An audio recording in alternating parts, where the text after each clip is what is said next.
So hi everyone, welcome to another episode of Secrets of the Viz. Today we have a very special guest, Heather, who has done amazing viz on Speedcubing. So if you're not familiar with that term, it's basically solving Rubik's Cube in record time. So she has participated in her very first competition in 2023, and I'll let her tell you all about it. So yes, I'm Heather Cox. I've been using Tableau for a couple of years now. Started Speedcubing last year as competitions, and it's very interesting sport. A bunch of people get together in a room with some scrambled Rubik's Cubes and a timer, and we just kind of solve them as quickly as we can.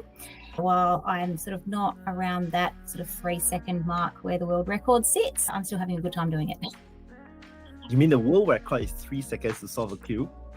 Just over, yes. Wow, I can never solve a Rubik's Cube. I mean, I've tried, but I just can't get it. So the beauty of it is it's all algorithms, which as data people, we understand pretty well. So it's about recognizing the pattern and executing the algorithm as quickly as possible. So that sounds really interesting. So I'll go ahead and share your wonderful viz. So you have a very distinct dark theme going on with a very specific blue that you have selected. Can you just walk us through how you decided on the design and the color schemes? So I wanted to create this viz to record my development and training towards the national titles that are coming up this year. I wanted it to be accessible for other people who perhaps didn't know anything about speedcubing.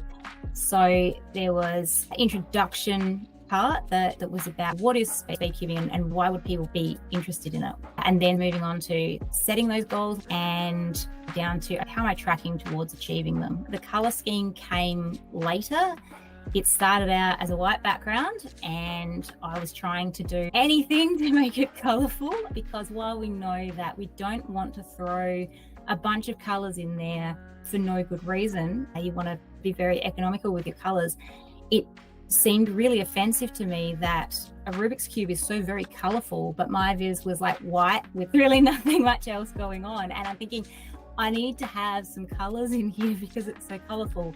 So I did with that Gantt chart up the top. It was originally a line chart and it went through all 6 colours of the Rubik's Cube. But yes, thank you to Fred, who did say to me, no, don't do that. So I started looking around, and I happened to stumble over a viz that Jyoti had done that was also on Rubik's Cubes. She had a really dark background. And I'm thinking, yeah, I like that. Yeah, I really like the color contrast here, because the blue is a complement color to the dark background. And in order for you to tell your narrative, you have used yellowish orange to pop up. Most dark themes that work often use a combination of black and yellow, because those are strong contrasting colors. And I've loved what you've done here. So just looking at this, there's a lot of data behind the scenes. How did you actually collect the data and clean it and stuff? Well, I didn't have to clean it because I made it. So the data that we're seeing in here, this is all just me solving a cube, recording the times that I achieved on the day for whichever cube it was. I'd write that down. I'd enter that into my spreadsheet, and then we just update it and it all flows in. So it was clean because I had designed the data to build the viz, as opposed to finding the data and then trying to push it into a viz. The challenge was around time, because Tableau does not natively like working with times without dates. So I had to separate out those minutes, seconds, and milliseconds in the data that I was entering, so that I could then work with it to manipulate it in both the way that I was displaying it, but also create that continuous representation of those times, builds those graphs and show development over time. That's good. So I've noticed that you have all these little icons that represents the different types of Rubik's Cube. Did you draw that in Illustrator, Figma, or the tool? So these are actually the official icons that are used by the World Cubing Association to denote those puzzles. They are provided license-free to use them. I love that because like part of data storytelling is about using relevant icons and images and colors that resonate with the audience.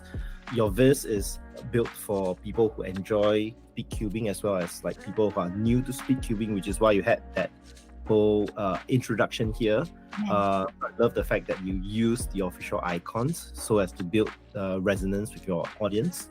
Is that something recommended in most data stories? Is there any special call outs or techniques that you specifically use for this Viz?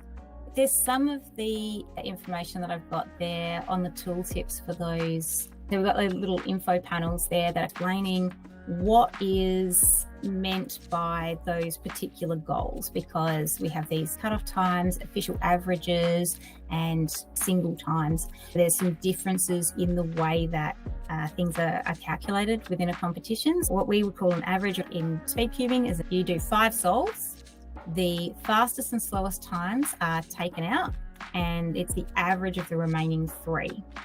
So competitions is decided on averages, but world records are often about the singles, like in solve time. Your best single is just the best time, but that's never going to count towards your average. So yeah, there's differences. I guess the fact that they use averages is to measure your consistency as well, right? Exactly. Yes, definitely an interesting sport to try and have a crack at. So my big one there was getting a clock average in order to qualify to compete in clocks in at the nationals. Unfortunately, I DNF'd one of the solves, and that made things a little bit tricky from then on. But the practice times was telling me, hey, I've got a chance of doing this, and I'm like, I met my goal because like I did all the work and it became something that I could have done but didn't actually eventuate. So yeah, fingers crossed for next time. Sounds good. I wish you all the luck. I'm sure you have seen progress since you started Speedcubing. So it's all about constant practice and improving. It's just like any other sports. I'm sure you'll definitely nail it one day. Oh, hopefully we'll get there. Thank you for spending some time with us today and walk us through your design and your data part. And I'll see everyone next week. Thank you, Heather. Thank you.